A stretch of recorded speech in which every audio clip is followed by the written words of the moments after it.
கணக்கு உள்ளவர்களுக்கு அவசர அறிவிப்பு வந்து வெளியிட்டிருக்காங்க. அனைத்து வங்கி வாடிக்கையாளர்களுக்குமே ஒரு முக்கியமான அறிவிப்பு வந்து வெளியிட்டிருக்காங்க. அண்ட் இது பாத்தீங்க அப்படின்னா ஒரு பப்ளிக் கண்டென்ட் தாங்க. அதாவது ஆர்பிஐ வந்து பேங்க் அக்கௌண்ட் உள்ளவர்களுக்கு சொல்லியிருக்கக்கூடிய ஒரு கண்டென்ட் தாங்க. ஸோ இதை பத்தி பேசுறதுக்கான உரிமை வந்து எல்லாருக்குமே வந்து இருக்கு. ஏடிஎம் கார்டு உள்ளவர்களுக்கு 2 லட்சம் அப்படின்ற மாதிரியும் ஒரு அறிவிப்பு வந்து வெளியிட்டிருக்காங்க. இது வந்து எந்தெந்த வங்கிகளுக்கு எந்தெந்த வங்கி வாடிக்கையாளர்களுக்கு இந்த 2 லட்சம் கிடைக்கும் அப்படின்றதையும் நம்ம ஒன் பை ஒன்னா பார்த்துடலாம். அந்த டீடைல்ஸ் எல்லாமே தெளிவா நம்ம பார்க்க போறோம். நீங்க இப்பதான் டிடி தமிழ் அப்டேட்ஸ் சேனலை முதல் முறையா பாக்குறீங்க அப்படின்னா சப்ஸ்கிரைப் பண்ணாதவங்க இப்பவே சப்ஸ்கிரைப் பண்ணிக்கோங்க. அண்ட் கூடவே பக்கத்துல வர பெல் ஐகானையும் கிளிக் பண்ணி ஆல் அப்படிங்கிற ஆப்ஷனை செலக்ட் பண்ணி வச்சுக்கோங்க. ஸோ அப்பதான் நம்ம அடுத்தடுத்து போடக்கூடிய அனைத்து புதிய தகவல்களும் உங்களுடைய மொபைலுக்கு உடனே நோட்டிபிகேஷனா வந்து சேரும். அண்ட் வீடியோக்குள்ள போறதுக்கு முன்னாடி இந்த வீடியோ உங்களுக்கு பிடிச்சிருக்கு அப்படின்னா லைக் பட்டனை கிளிக் பண்ணி லைக் பண்ணிக்கோங்க.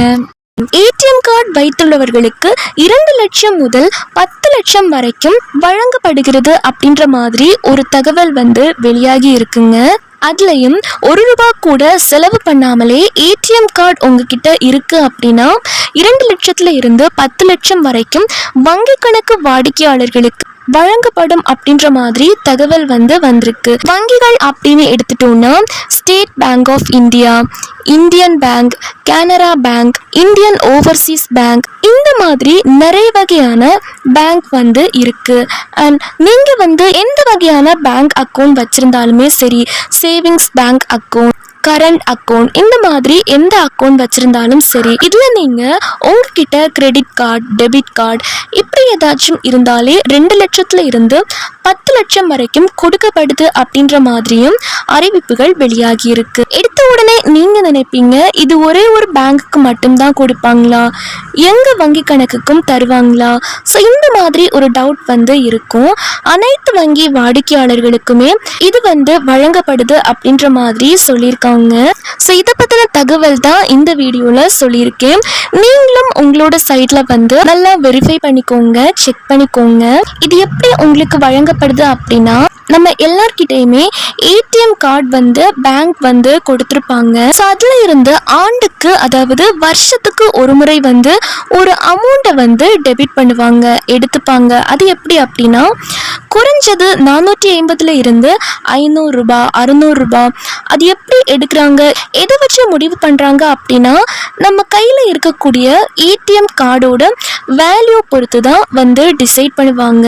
இப்போ உங்க கையில மாஸ்டர் கார்டு இருக்கு, இல்ல ரூபே கார்டு இருக்கு, இல்ல விசா கார்டு இருக்கு, அல்லது சில்வர், கோல்டு, பிளாட்டினம், இந்த மாதிரி டிஃப்ரெண்ட் டைப்ஸ் ஆஃப் கார்டு வந்து இருக்கும். ஸோ அதை பொறுத்து தான் ஒரு அமௌண்ட் வந்து டெபிட் பண்ணுவாங்க. இப்படியே பார்த்தீங்க அப்படின்னா மாதம், வருஷத்துக்கு வந்து ஒரு குறிப்பிட்ட அமௌண்ட் வந்து உங்கள் அக்கௌண்ட்டில் இருந்து பிடிப்பாங்க. அண்ட் இதில் இன்னொரு விஷயமும் இருக்குது. இந்த ரூபாய் 2 லட்சத்தில் இருந்து 10 லட்சம் அப்படின்னு சொன்னேன் பார்த்தீங்களா, இந்த ரூபாய் வந்து ஒவ்வொரு ஏடிஎம் கார்டோட அந்த வேல்யூவை பொறுத்து, மதிப்பை பொறுத்து வந்து மாறும். ஸோ நீங்கள் வந்து பார்த்தீங்க அப்படின்னா உங்களோட பேங்க் கிட்ட வந்து விசாரிக்கணும். பேங்க்கில் வந்து இதை பற்றி என்கொயர் பண்ணணும், என்னோட ஏடிஎம் கார்டுக்கான வேல்யூ எவ்வளோ. ஸோ இதை பற்றி நீங்கள் அவங்க கிட்ட கேட்கலாம். இன்னும் தெளிவாக சொல்ல போனால் கிளாசிக் ஏடிஎம் கார்டு வைத்துள்ளவர்கள் ரூபாய் 1 லட்சம் வரையும், பிளாட்டினமில் 2 லட்சம் ரூபாய் வரையும், சாதாரண மாஸ்டர் கார்டு என்றால் ரூபாய் 50,000 வரையும் பெற முடியும் அப்படின்ற மாதிரியும் சொல்லியிருக்காங்க. பிளாட்டினம் மாஸ்டர் கார்டு வைத்திருப்பவர் என்றால் ரூபாய் 5 லட்சம் வரையிலும், விசா கார்டு என்றால் 1.5 முதல் 2 லட்சம் ரூபாய் வரையும் கிடைக்கும் அப்படின்ற மாதிரியும் சொல்லியிருக்காங்க. நெக்ஸ்ட் பார்த்தீங்க அப்படின்னா இந்த திட்டத்தின் பெயர் என்ன அப்படின்னா ஆக்சிடென்டல் இன்சூரன்ஸ் கவர் அப்படின்னு சொல்வாங்க. அதாவது இலவச காப்பீடு அப்படின்னு சொல்வாங்க. பல வங்கிகள் ரூபே ஏடிஎம் கார்டுகளுடன் விபத்து இறப்பு காப்பீடு, ஆக்சிடென்டல் டெத் இன்சூரன்ஸ் அப்படின்னு சொல்வாங்க, மற்றும் பிற சலுகைகளை வந்து வழங்குறாங்க. ஏடிஎம் கார்டுகளுடன் பொதுவாக விபத்து காப்பீடு மற்றும் ஆயுள் காப்பீடு போன்ற இலவச காப்பீடுகள் வருகின்றன. இது கார்டு வகையை பொறுத்தது. நான் ஆல்ரெடி சொன்னது மாதிரி தாங்க, உங்களோட கார்டு வகையை பொறுத்து தான் இது வந்து மாறுபடும். இதற்கு பார்த்தீங்க அப்படின்னா நீங்கள் ஏடிஎம் கார்டை வந்து 90 நாட்களுக்குள் ஆன்லைனில் பயன்படுத்தி இருந்தால், அதாவது ஏடிஎம்ல பிஓஎஸ் மூலியமா ஆன்லைனில் பயன்படுத்தி இருந்தால் இந்த காப்பீடு செயல்படும்.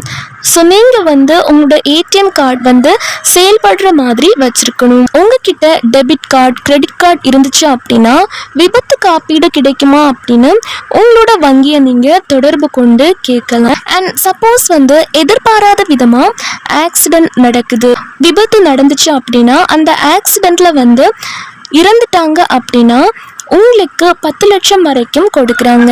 இல்லை சப்போஸ் வந்து விபத்தில் வந்து இறக்கலை, டெத் ஆகலை, அடிபட்டுடுச்சு, மேஜரான இஷ்யூஸ் வந்து ஆயிருக்கு, ரொம்ப அடிபட்டிருக்கு, இதற்கு எவ்வளோ கவரேஜ் கிடைக்கும் அப்படின்னு நீங்கள் அவங்க கிட்ட கேட்டீங்க அப்படின்னா 2 லட்சம் ரூபாய் வரைக்கும் கொடுக்கறதா தகவல் வந்து சொல்லியிருக்காங்க.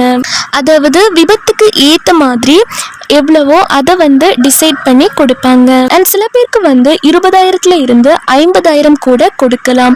அதுவும் பார்த்தீங்க அப்படின்னா உங்களோட கார்டோட மதிப்பை பொறுத்து தான் வந்து கொடுப்பாங்க. இப்போ இதை பற்றி யார்கிட்ட கேட்கணும், இதை எப்படி பயன்படுத்தலாம், எங்கே போய் கேட்கணும், இதற்கு என்னென்ன ஆவணங்கள் தேவைப்படும், இப்படி இந்த மாதிரி நிறைய விதமான கேள்விகள் வந்து உங்களுக்கு இருக்கும். அந்த வங்கி கணக்கோட நாமினி இருப்பாங்க பார்த்தீங்களா, ஸோ அவங்க போயிட்டு கேட்கலாம்.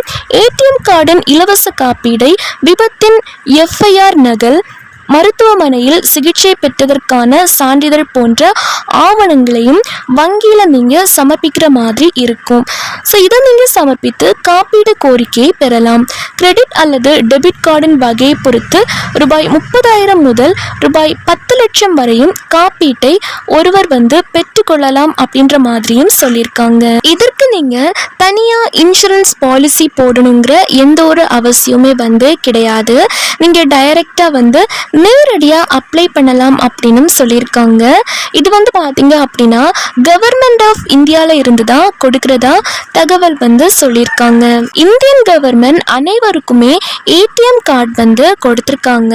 ஸோ அந்த ஏடிஎம் கார்டு மூலமா ரூபாய் 2 லட்சம் முதல் ரூபாய் 10 லட்சம் வரைக்கும் பெறலாம் அப்படின்றதையும் சொல்லியிருக்காங்க.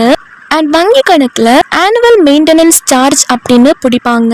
அந்த ஏஎம்சி சார்ஜில் ஒரு பகுதி இன்சூரன்ஸ்க்கு வந்து போகுது. இன்சூரன்ஸ் அமௌண்ட்டு தான் நாம் வந்து கிளைம் பண்ண போகிறோம். ஸோ இதை பற்றி நீங்கள் தெரிஞ்சுக்க உங்கள் அருகில் உள்ள வங்கி கிளைக்கு சென்று பேங்குக்கு நேரடியாக போயிட்டு அவங்க கிட்ட கேட்கலாம். இன்னும் உங்களுக்கு தெளிவாக வந்து அனைத்து தகவல்களுமே வந்து சொல்வாங்க.